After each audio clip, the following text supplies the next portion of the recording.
നമസ്കാരം. ഞാൻ doctor Jeevan Joseph, Jeevan's diabetes and endocrine centre, Vimala hospital, Ettumanoor, കോട്ടയത്തെ ഡയറക്ടറും കൺസൾട്ടൻറ്റ് എൻഡോക്രിനോളജിസ്റ്റുമാണ്. ഇന്ന് രാവിലെ എൻ്റെ ക്ലിനിക്കിൽ വന്ന ഒരു പേഷ്യൻ്റ് ഒരു അൾട്രാസൗണ്ട് സ്കാൻ ചെയ്തതിൻ്റെ ഒരു റിപ്പോർട്ടുമായിട്ടാണ് വന്നത്.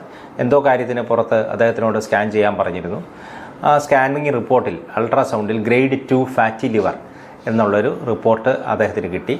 അതിനെക്കുറിച്ച് ഡിസ്കസ് ചെയ്യാനും അത് ചികിത്സിക്കേണ്ട ആവശ്യമുണ്ടോ, അത് ഡേഞ്ചറസ് ആണോ, ഇത്തരം ക്വസ്റ്റ്യൻസൊക്കെ ആയിട്ടാണ് ഈ പേഷ്യൻ്റ് ക്ലിനിക്കിലെത്തിയത്. അപ്പോൾ ഇതുപോലെ നമ്മളിവിടെ അൾട്രാസൗണ്ട് സ്കാൻ ചെയ്യുമ്പോഴും നിങ്ങളും പലരും വേറെ കാര്യങ്ങൾക്ക് വേണ്ടി സ്കാൻ ചെയ്യുമ്പോഴും നിങ്ങൾക്ക് വളരെ സുപരിചിതമായി പലപ്പോഴും കിട്ടുന്ന ഒരു റിസൾട്ടാണ് ഫാറ്റി ലിവർ എന്നുള്ളത്. അത് പല ഗ്രേഡിൽ ഉള്ള ഫാറ്റി ലിവർ എന്നുള്ള റിപ്പോർട്ട് കിട്ടാം. അപ്പോൾ ഇതിനെക്കുറിച്ച് നിങ്ങൾ പല വീഡിയോസും ഇതിനു മുമ്പേയും കണ്ടിട്ടുണ്ടാവും. പക്ഷേ നമ്മൾ ഈ വീഡിയോയിൽ കുറേ കൂടി സയൻറ്റിഫിക് ആയിട്ട് ഇതിൻ്റെ കാര്യങ്ങൾ മനസ്സിലാക്കാനായിട്ടാണ് ശ്രമിക്കുന്നത്. കാരണം ഇത് വളരെ ഒരു കോമൺ കണ്ടീഷൻ ആണെങ്കിൽ പോലും ഇത് പല മറ്റ് സങ്കീർണമായ ഈ ജീവിതശൈലി രോഗങ്ങളുടെ പുറകിൽ ഈ ഫാറ്റി ലിവർ പലതിൻ്റെയും തുടക്കമായിട്ടാണ് കാണപ്പെടുന്നത്. പ്രമേഹം തുടങ്ങുന്ന വ്യക്തികളിൽ ഏറ്റവും ആദ്യം കാണുന്ന ഒരു ഫീച്ചറാണ് ശരിക്കും ഈ ഫാറ്റി ലിവർ. ഫാറ്റി ലിവർ ഉള്ള വ്യക്തികളിൽ പ്രമേഹം വരാനായിട്ടുള്ള സാധ്യത നല്ല രീതിയിൽ തന്നെ കൂടുതലാണ്. ഒന്നും ചെയ്തില്ലെങ്കിൽ പ്രമേഹം വരാൻ സാധ്യതയുണ്ട്. അത് ലിവറിൽ നിന്ന് പ്രമേഹം വരുന്നത് കൊണ്ടല്ല, ആ പ്രമേഹം വരാനായിട്ടുള്ള ആ ഒരു പ്രോസസ്സ് നമ്മുടെ ശരീരത്തിൽ നടക്കുന്നു എന്നുള്ളതിൻ്റെ ഒരു സൂചനയാണ് ലിവറിൻ്റെ അകത്ത് അനാവശ്യമായി കൊഴുപ്പടിഞ്ഞ് ചേരുക എന്നുള്ളത്. ലിവറിൻ്റെ അകത്ത് കൊഴുപ്പടിഞ്ഞ് ചേരുമ്പോൾ ലിവർ ഇൻസുലിൻ്റെ പ്രവർത്തനത്തിന് റെസിസ്റ്റൻ്റായി മാറും. അങ്ങനെ മെല്ലെ ഷുഗർ കൂടാൻ തുടങ്ങും. ഫാസ്റ്റിംഗ് ആദ്യം കൂടും, പിന്നെ അത് കഴിഞ്ഞ് പാൻക്രിയാസ് ഗ്രന്ഥിയിലും ഈ കൊഴുപ്പടിഞ്ഞ് ചേർന്ന് കഴിയുമ്പോഴത്തേക്കും കഴിച്ചു കഴിഞ്ഞിട്ടുള്ള ഷുഗറും കൂടുന്ന സാഹചര്യത്തിലേക്ക് വന്നു അങ്ങനെ പ്രമേഹത്തിലേക്ക് വരുന്ന സാഹചര്യം ഉണ്ടാകും. ഇത് കൂടാതെ തന്നെ ലിവറിൻ്റെ അകത്ത് കൊഴുപ്പടിഞ്ഞ് ചേർന്നുള്ള വേറെ പ്രശ്നം, അത് കുറച്ച് കഴിയുമ്പോൾ ലിവറിൻ്റെ ആ കോശങ്ങളെ നശിപ്പിക്കുകയും അതൊരു ഫൈബ്രോസിസിലേക്ക് പോവുകയും ചെയ്യും. ആ ലിവറിൻ്റെ പ്രവർത്തനം താഴ്ന്നുപോയി ലിവർ ചുരുങ്ങുന്ന ഒരു സാഹചര്യം ഉണ്ടാവും. ഇതിനെയാണ് നമ്മൾ അതിൻ്റെ ഗ്രേഡ് കൂടി വരുന്ന സാഹചര്യം ഫൈബ്രോസിസ്, അതുപോലെ തന്നെ സിറോസിസ് ഓഫ് ദ ലിവർ.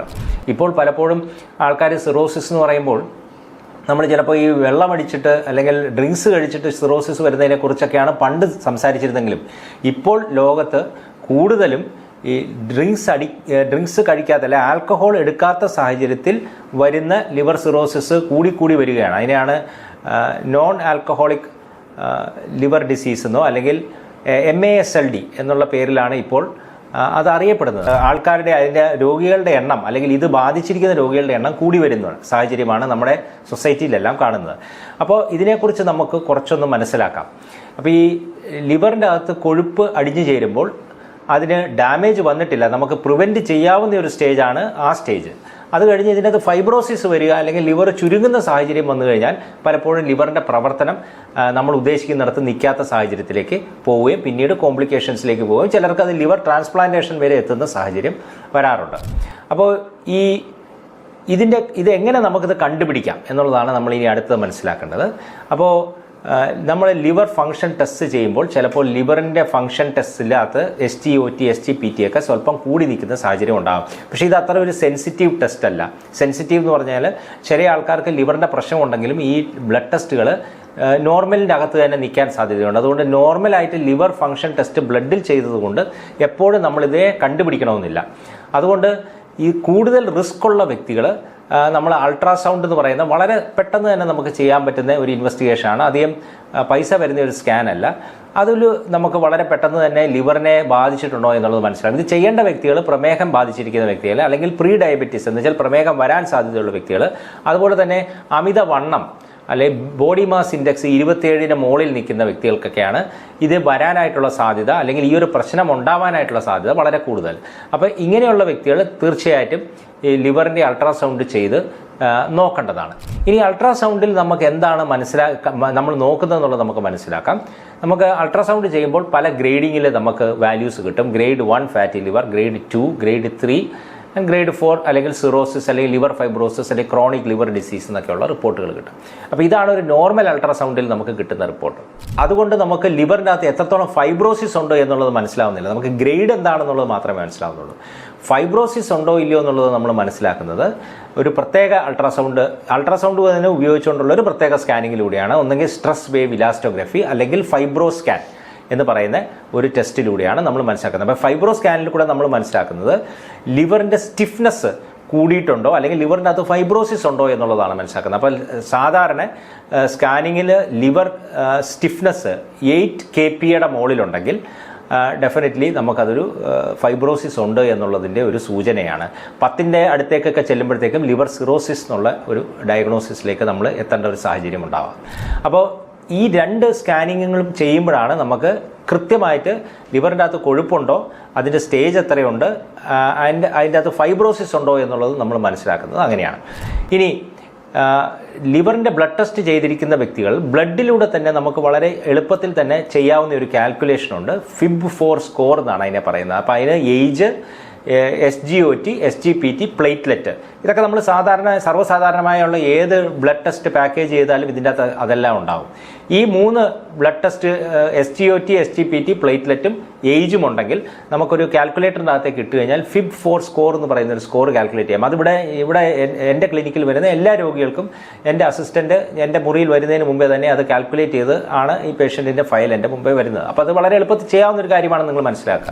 അപ്പോൾ അതിൽ 1.3 താഴെയാണെങ്കിൽ നമുക്ക് പേടിക്കേണ്ട കാര്യമില്ല. ലിവറിനെ ബാധിക്കുന്ന ഒരു സാഹചര്യം, അല്ലെങ്കിൽ ലിവർ സിറോസിസിലേക്ക് പോവോ അല്ലെങ്കിൽ ആ ഒരു ലിവർ ഫൈബ്രോസിസോ അങ്ങനത്തെ കണ്ടീഷൻസ് ഒന്നും ഇല്ല എന്നുള്ളത് നമുക്ക് വിലയിരുത്താം. 2.67 മുകളിലാണെങ്കിൽ തീർച്ചയായിട്ടും ഒരു സീരിയസ് സിറ്റുവേഷനാണ്, നമ്മളത് പ്രോപ്പറായിട്ട് അസസ് ചെയ്യണം എന്നുള്ളത് മനസ്സിലാക്കാം. ഇതിൻ്റെ ഇടയിലുള്ള വ്യക്തികൾക്ക് നമ്മൾ ഫൈബ്രോ സ്കാൻ ചെയ്ത് നോക്കി അതിൻ്റെ അകത്ത് ഈ ലിവർ സ്റ്റിഫ്നെസ് കൂടുതലാണെങ്കിൽ അത് അഡ്രസ്സ് ചെയ്യും. അപ്പോൾ ഇപ്പോൾ നിങ്ങൾ ബ്ലഡ് ടെസ്റ്റ്, സ്കാനിങ്, പലതരം സ്കാനിങ്, അതിൻ്റെ ഡയഗ്നോസിസ് എങ്ങനെയാണ് നമ്മൾ മോഡേൺ മെഡിസിനിൽ സയൻറ്റിഫിക് ആയിട്ട് ഇത് ചെയ്യുന്നതെന്നുള്ളത് നിങ്ങൾ മനസ്സിലാക്കിയെന്ന് ഞാൻ വിചാരിക്കുന്നു. ഇനി അവസാനമായി നമ്മൾ ചർച്ച ചെയ്യുന്നത് നമ്മളൊരു പ്രശ്നമുണ്ട്, പക്ഷേ അതിനി എങ്ങനെ ചികിത്സിക്കണം എന്നുള്ളതാണ്. First thing diet, life style, exercise തന്നെയാണ്. നമ്മൾ കാർബോഹൈഡ്രേറ്റ് നമ്മുടെ ഡയറ്റിൽ കുറയ്ക്കുക, ഗണ്യമായ രീതിയിൽ വെയിറ്റ് കുറയാനായിട്ട് ശ്രമിക്കുക. അത് ഒരുപാട് വെയിറ്റ് കുറയേണ്ട കാര്യമില്ല. ഒരു 5% വെയിറ്റ്, നമ്മുടെ ഇപ്പോഴത്തെ വെയിറ്റ് എന്താണോ അതിൽ നിന്നൊരു 5% കുറഞ്ഞാൽ നമുക്ക് ഡെഫിനറ്റായിട്ട് അതിൻ്റെ അകത്തൊരു ഇമ്പ്രൂവ്മെൻറ്റ് വരും. അപ്പോൾ അതിന് നമ്മൾ ഡയറ്റ് ക്രമീകരിക്കണം. ഡെയിലി നമ്മൾ എക്സസൈസ് ചെയ്യുന്ന ഒരു സാഹചര്യം ഇല്ലെങ്കിൽ അത്തരം കാര്യങ്ങളിലേക്ക് പോകണം. സ്മോക്കിംഗ്, അമിതമായ ആൽക്കഹോൾ ഇൻടേക്ക്, അങ്ങനത്തെ കാര്യങ്ങളൊക്കെ ഉണ്ടെങ്കിൽ അതെല്ലാം നമ്മൾ നിർത്തണമെന്നുള്ളത് ഞാൻ പറയാതെ തന്നെ നിങ്ങൾക്ക് എല്ലാവർക്കും അറിയാവുന്ന കാര്യമാണ്. ഇനി നമുക്ക് പുതിയതായിട്ട് ഇതിനു വേണ്ടി വന്നിരിക്കുന്ന മരുന്നുകളെ കുറിച്ച് സംസാരിക്കാം. കാരണം അതും കൂടി മോഡേൺ മെഡിസിനിൽ ഇമ്പോർട്ടൻ്റ് ആണല്ലോ. ഇതുവരെ നമ്മൾക്ക് ഈ ഡയറ്റ്, ലൈഫ് സ്റ്റൈലും എക്സസൈസും കഴിഞ്ഞാൽ നല്ല എല്ലാ എവിഡൻസുമുള്ള 100% എഫക്റ്റീവാണ് എന്ന് നമുക്ക് പറയാൻ പറ്റുന്ന മരുന്നുകൾ നമ്മുടെ വിപണിയിൽ കുറവായിരുന്നു. നമ്മൾ വൈറ്റമിൻ ഇ ക്യാപ്സ്യൂൾസ് കൊടുക്കാറുണ്ട്. പ്രമേഹമുള്ളവർക്ക് നമ്മൾ പയോഗ്ലിറ്റസോൺ എന്ന് പറയുന്ന ഒരു ടാബ്ലറ്റ് ഉപയോഗിക്കാറുണ്ട്. ഇതിനൊക്കെ ഒരു പരിധി വരെ ചെറിയൊരു ബെനിഫിഷ്യൽ ഇഫക്റ്റ് ഉണ്ട് എന്നുള്ളത് നമുക്ക് മനസ്സിലായിട്ടുണ്ടെങ്കിലും പൂർണ്ണമായി റെഗുലേറ്ററി ഏജൻസീസിൻ്റെ ഒരു ഫാറ്റി ലിവറിന് ട്രീറ്റ്മെൻറ്റ് എന്നുള്ള രീതിയിലുള്ളൊരു ഒരു ലൈസൻസ് ഈ ട്രീറ്റ്മെൻറ്റ്സിനൊന്നും തന്നെ ഇല്ലായിരുന്നു. ഇപ്പോൾ പുതിയതായിട്ട് വിപണിയിൽ 2 മരുന്നുകൾ വന്നിട്ടുണ്ട്. അത് ഒന്ന് റെസ്മെറ്ററോം എന്ന് പറയുന്ന പേരിൽ വരുന്ന ഒരു ടാബ്ലറ്റാണ്. അത് ഇന്ത്യയിൽ അത്ര അവൈലബിൾ അല്ല. അമേരിക്കയിലെ US FDA അപ്രൂവ്ഡ് ആണ്, അവിടെ അത് ഉപയോഗിക്കുന്നുണ്ട്. ഇവിടെ അത് അത്രത്തോളം അവൈലബിൾ അല്ലാതെ അത്ര മാർക്കറ്റ് ചെയ്യുന്നുമില്ല. രണ്ടാമത് ഈ അടുത്ത് വന്നിരിക്കുന്ന ഒരു വളരെ എഫക്റ്റീവ് ട്രീറ്റ്മെൻ്റ് ആണ് ആഴ്ചയിൽ 1 പ്രാവശ്യം എടുക്കുന്ന ഒരു ഇഞ്ചക്ഷൻ. അത് ഇന്ത്യയിൽ ഇപ്പോൾ അവൈലബിൾ ആണ്. അതിൻ്റെ പേര് സെമാഗ്ലൂട്ടൈഡ് എന്ന് പറയുന്ന ഒരു മോളിക്യൂളാണ്. അത് വൺസ് എ വീക്ക് നമുക്ക് സ്വന്തമായിട്ട് ഒരു പെന്നിൽ നിന്ന് ഡയൽ ചെയ്തെടുക്കാവുന്ന ഒരു ഇഞ്ചക്ഷനാണ്. വിഗോവി എന്നുള്ള പേരിലാണ് അത് ഇന്ത്യയിൽ ഇവിടെ അവൈലബിൾ. അത് ലോകത്തെല്ലാ സ്ഥലത്തും ഒറ്റ കമ്പനി മാത്രം ഉണ്ടാക്കുന്ന ഒരു പ്രൊഡക്റ്റാണ്. അപ്പോൾ ഇത് ഒറിജിനലി പ്രമേഹത്തിന് വേണ്ടിയുള്ള ഒരു ചികിത്സാ രീതിയായിട്ടാണ് ആദ്യം വന്നതെങ്കിലും പിന്നീട് അതിൻ്റെ അകത്ത് ഗണ്യമായ വെയിറ്റ് ലോസ് വരുന്നത് കൊണ്ട് അത് വെയിറ്റ് ലോസിന് വേണ്ടി, പ്രമേഹം ഇല്ലാത്ത വ്യക്തികൾക്ക് വെയിറ്റ് ലോസ് വരുത്താൻ വേണ്ടി ഉപയോഗിക്കാവുന്ന ഒരു ഇഞ്ചക്ഷനായിട്ട് അതിന് ലൈസൻസ് ഉള്ളതായിരുന്നു. ഈ അടുത്ത കാലത്ത് അവർ ഫാറ്റി ലിവർ ഉള്ള വ്യക്തികളിലും ഫൈബ്രോസിസ് ഉള്ള വ്യക്തികളിലും ഒരു പഠനം നടത്തി.